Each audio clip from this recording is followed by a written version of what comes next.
Lost Hillfort secrets found. 2000-year-old Hillfort discovered in Estonia rewrites Baltic history.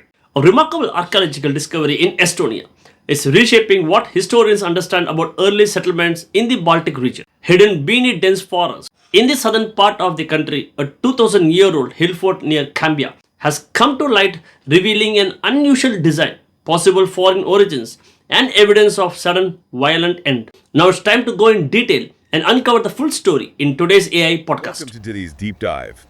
We are just thrilled you're tuning in because the mission of our conversation today is to really pull apart a pretty fascinating article we found.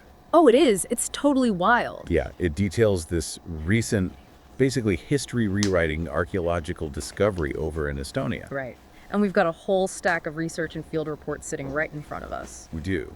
And our goal is to translate all this, this dense academic data into the big picture of what actually happened in this one specific forest about 2 millennia ago. Which is a lot to cover, but it's such a good story. It really is. Now, to kind of set the stage for you, I want you to picture yourself just, walking through a dense, incredibly quiet pine forest. Specifically in Tartu County, right, down in southern Estonia. Exactly. So you're in southern Estonia. Yeah. The air is crisp. The trees are just towering over you. And all you can hear is the crunch of leaves under your boots. It sounds lovely, honestly. Very peaceful. Right. It feels entirely untouched. Yeah. Like nothing of consequence has happened there for, thousands of years. But the thing is, what you wouldn't realize is that you're actually walking directly over this sprawling, ancient cold case. Basically a massive crime scene. Yeah, a crime scene that has been completely swallowed up by nature. Because this isn't just your standard story about academics out there digging up old pieces of pottery. No, not at all. We are looking at a mystery that involves high-tech lasers that can literally see through trees, a totally bizarre fortress that defies all architectural logic, and this violent settlement that just vanished almost overnight. Because the forest, it acts as the ultimate disguise. Human beings, we look at a dense woodland, and our brains just register it as wild nature. Right, just trees and dirt. Exactly. We are completely unaware of the really dramatic, often highly violent human history buried just inches beneath the topsoil. It's crazy to think about. It's a super compelling narrative because it challenges our fundamental assumptions about how well we actually know our own landscape. I mean, we often think of European history as this very neat, orderly progression, right? Yeah. Right, it's all been fully mapped out by now, especially in regions that have been studied for centuries. But then a site like this emerges from the shadows and it forces archaeologists to completely rethink the entire timeline of the region. Okay, let's unpack this. Because before we can even talk about the wild layout of what they actually found out there, we have to establish how researchers managed to find it in the first place. Which is a story in itself. Yeah. So the site is called Köstrimägi. And for decades, it was basically hiding in plain sight. Yep. It wasn't uncovered by someone just tripping over a ruin or finding a golden sword in a riverbed or something. No, the discovery process here is this perfect marriage of ancient oral tradition and cutting-edge science. I love this part. Local communities in Tartu County, they always had an inkling that something was out there. There were these long-standing legends, whispers and stories passed down through generations. Just local ghost stories, basically. Yeah, hinting that a massive ancient stronghold was hidden somewhere deep in those specific woods. I just love that detail from the source text. It's like having a giant X marks the spot on a map, but the X is completely invisible to the naked eye. Totally. We so often dismiss folklore as just, tall tales. But here, the local mythology actually turned out to be pointing toward hard topographical data. What's fascinating here is how non-invasive technology is validating that folklore. Because they couldn't just start digging up the whole forest, right? Exactly. Researchers from the University of Tartu couldn't just walk into a massive protected forest and start digging giant trenches on the off chance that a local myth was true. Right. The authorities would not be happy about that. No, they needed verifiable proof of unnatural structures before breaking any ground. So to get that, they utilized advanced terrain mapping technologies, specifically LiDAR. Okay, so we hear the term LiDAR thrown around a lot in archaeology lately. It's everywhere now. But how does it actually peel back a forest canopy? I mean, if I'm flying over a dense pine forest, all I see is green. Right. How does a laser see the dirt underneath all that? Well, it's a brilliant mechanism. LiDAR stands for light detection and ranging. An aircraft, or sometimes a drone, flies over the target area. Just doing passes over the trees? Exactly, flying in a grid.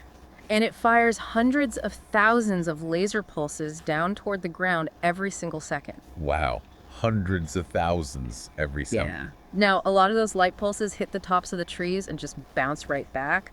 Others hit the branches or, the bushes underneath. So it's getting a ton of noise. A lot of noise. Yeah. But a small fraction of those lasers actually manage to thread the needle. They pass through the tiny gaps in the leaves all the way down to the forest floor before bouncing back up to the sensor. Okay, so you end up with like millions of data points showing the heights of literally everything the light touched. Exactly. And then the software does the heavy lifting. Programmers can tell the computer to filter out any data point that hit vegetation. Oh, that's so cool. Yeah, you essentially strip away the trees, the bushes, and centuries of overgrowth, leaving you with a highly accurate, naked 3D model of the ground's surface. Just the bare earth. Just the dirt. And when the researchers applied this to the Köstrimägi site, the data that came back was just undeniable. Because it wasn't natural. Right. It wasn't just rolling natural hills. It was deliberate, human-engineered terrain. The system revealed this incredibly complex series of earthworks that had been totally concealed. Completely hidden from the ground level. And once the heritage authorities in Estonia saw the raw data, they immediately designated the entire area as a protected cultural monument. Just based on the lasers. Yeah. So the folklore was spot on. But once the terrain mapping stripped away the forest and the archaeologists could actually look at the physical layout of this fortress, they were immediately confused. Very confused. The word bizarre comes up frequently in the analysis of the site. I can see why. The layout completely defied their expectations of what an ancient Baltic settlement from this specific era should actually look like. Because the mapping revealed a 2,000-year-old Hillfort. But it wasn't just, a standard defensive wall wrapping around the top of a steep hill. No, the map showed multiple concentric ramparts and ditches. Rings within rings. Yes. And the article points out that this concentric design is an extremely rare feature in the Baltic region.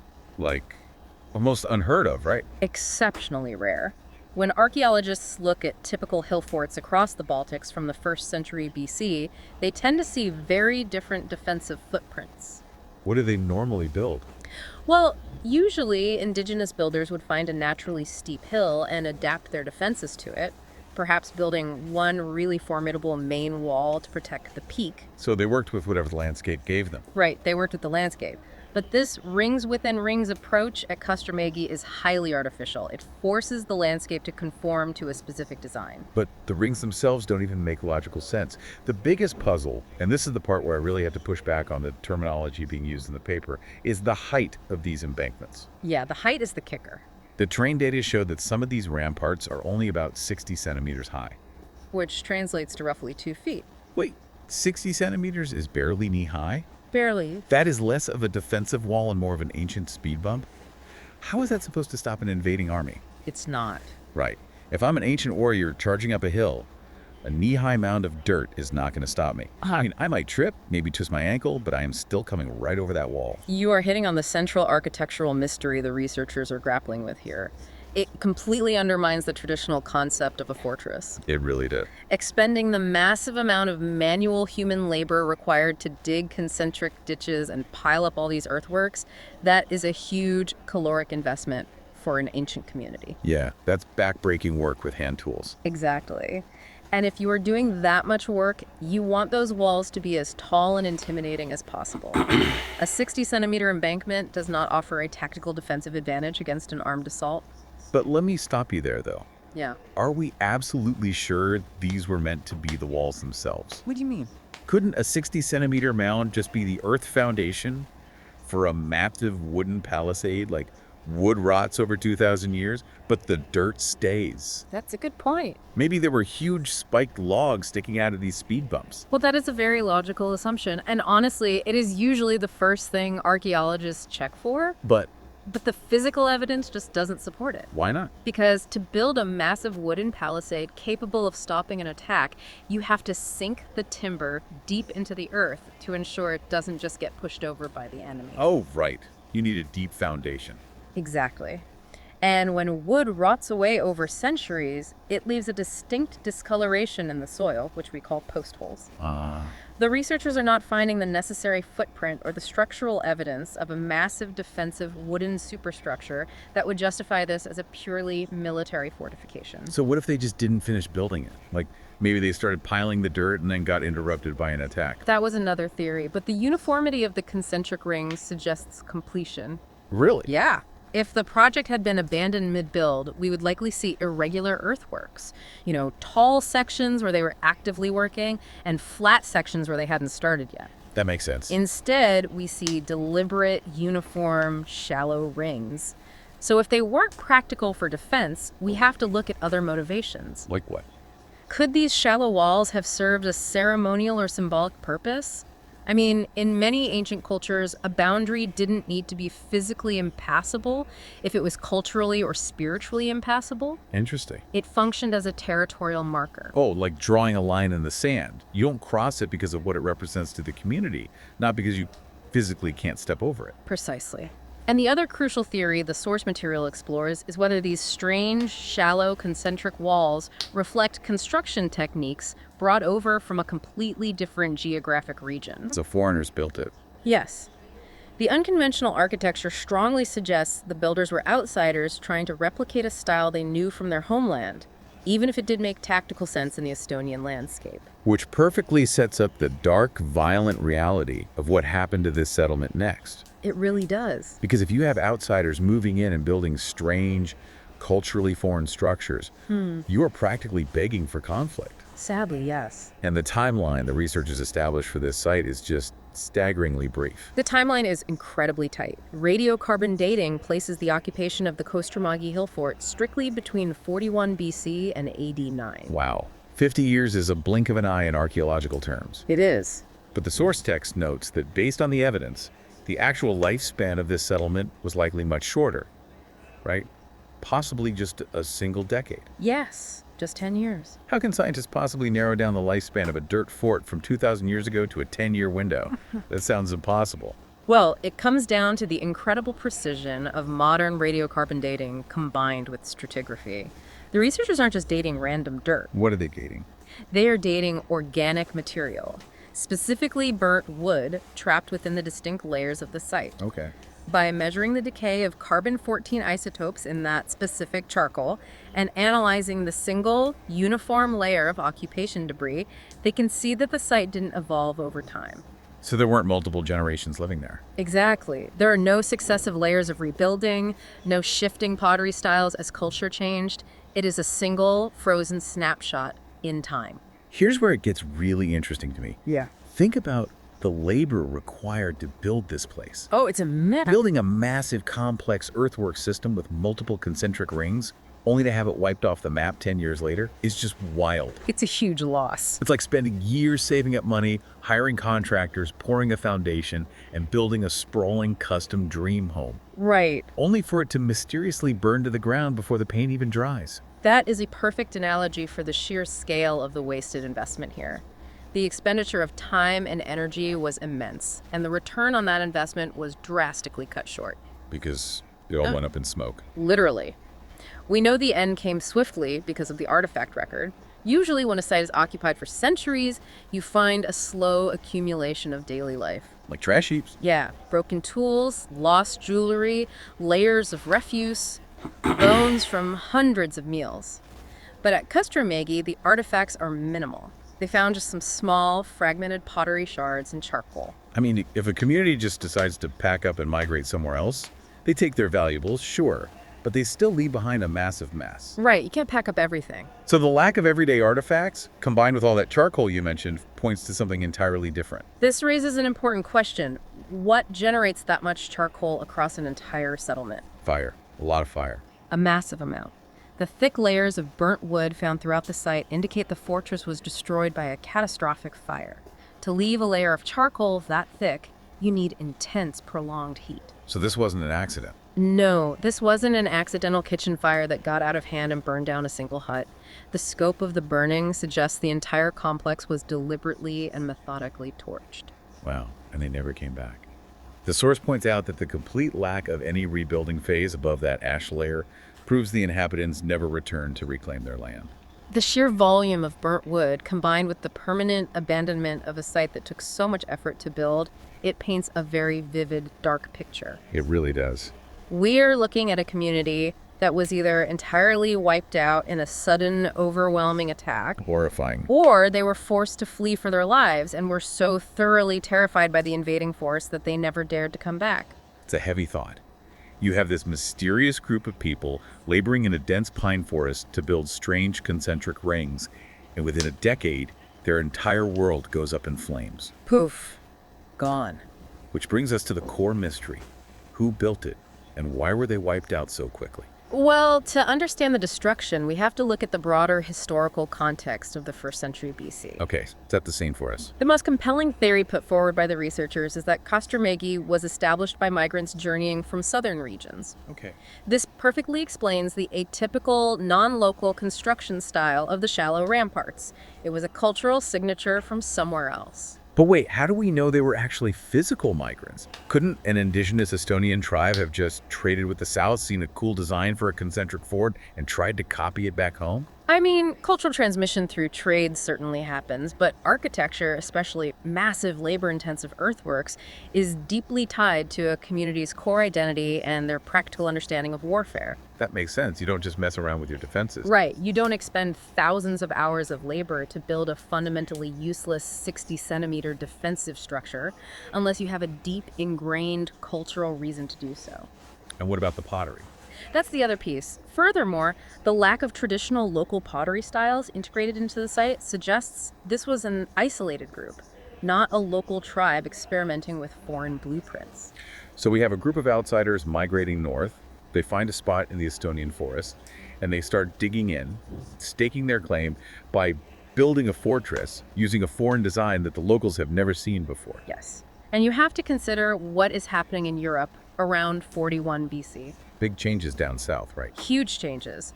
The Roman Republic is transitioning into a massive empire in the south, pushing borders, fighting wars, and displacing massive populations of Germanic and Celtic tribes. Just a ripple effect. Exactly. It creates a domino effect of migration across the continent. People are moving north, looking for new resources and safety. But the Baltics aren't empty. No, not at all. They are populated by indigenous tribes who have lived there for generations. So what does this all mean for us? I always like to step back and think about you, the listener tuning in today. Why should someone in our modern, hyper-connected world care about a localized turf war from 2,000 years ago? If we connect this to the bigger picture, this single, short-lived fort is a microcosm of ancient Eastern Europe. How so? It perfectly encapsulates the broader historical patterns where migration, trade, and territorial conflicts violently shaped human societies. The story of Köstrimägi is a localized snapshot of the grand, turbulent mechanics of human civilization. It's all connected. It was an era of immense experimentation and cultural interaction. People brought their ideas, their architecture, and their families into a new world, and that clash of cultures ended in absolute disaster for them. It really grounds history for me. It reminds you that history isn't just, a list of dates and expanding empires on a map. No, it's real people. It's a series of deeply human risks, conflicts, and tragedies. But the most exciting part of this research is that the story of this invisible fortress isn't fully over. Not at all. The initial LiDAR discovery just scratched the surface, literally. What's next for them? The researchers are now planning future investigations using even more sophisticated, non-invasive technology, specifically ground-penetrating radar. Okay, so if LiDAR mapped the surface of the ground by seeing through the trees, what does ground-penetrating radar actually do? Think of LiDAR as mapping the skin, while ground-penetrating radar, or GPR, maps the bones. Oh, I like that. GPR sends high-frequency radio waves directly into the ground. When those waves hit something solid buried beneath the dirt, like a stone foundation, a compacted cellar, or buried artifacts, the signal bounces back up. So it's underground sonar, basically. Essentially, yes. It allows archaeologists to see what is buried beneath the soil without having to dig up the entire forest and destroy the site. That is incredible. They could potentially find the remains of hearths, hidden structures within those concentric rings, or, deeper layers of artifacts that the fire didn't completely destroy. Exactly. It could dramatically deepen our understanding of who these mysterious migrants were and how they lived during those brief 10 years. It holds the potential to finally give this lost community a true historical identity beyond just the ash they left behind. Which brings me to a final thought I want to leave you with today, building on the article we've been discussing. Yeah, let's hear it. The authors make a very pointed observation. This incredible, history-altering site was hidden right beneath dense forests in what was widely considered a well-studied region. Right. Archaeologists assumed they had a pretty good handle on the historical map of Tartu County. It is a profound reminder of our own blind spots. We map a region and assume the map is complete. Exactly. And yet, an entire forgotten fortress was just sitting there under the pine needles, waiting for someone with a laser to look closely enough. Makes you wonder. It really does. As ground-penetrating radar and terrain mapping become even more advanced and accessible, it forces you to wonder, what other lost chapters of human history are out there right now? Well, they could be anywhere. What ancient battlegrounds, forgotten settlements, or migrant fortresses are we currently hiking over on a weekend camping trip? What are we building our modern houses over or living right next to without ever knowing? It's a fascinating thought. It makes you look at every strangely shaped hill in your local woods with a whole new level of curiosity because, well, you might just be walking over an ancient cold case, waiting for the right technology to bring it back to the light. Thank you so much for joining us on this deep dive. Okay, one question for you.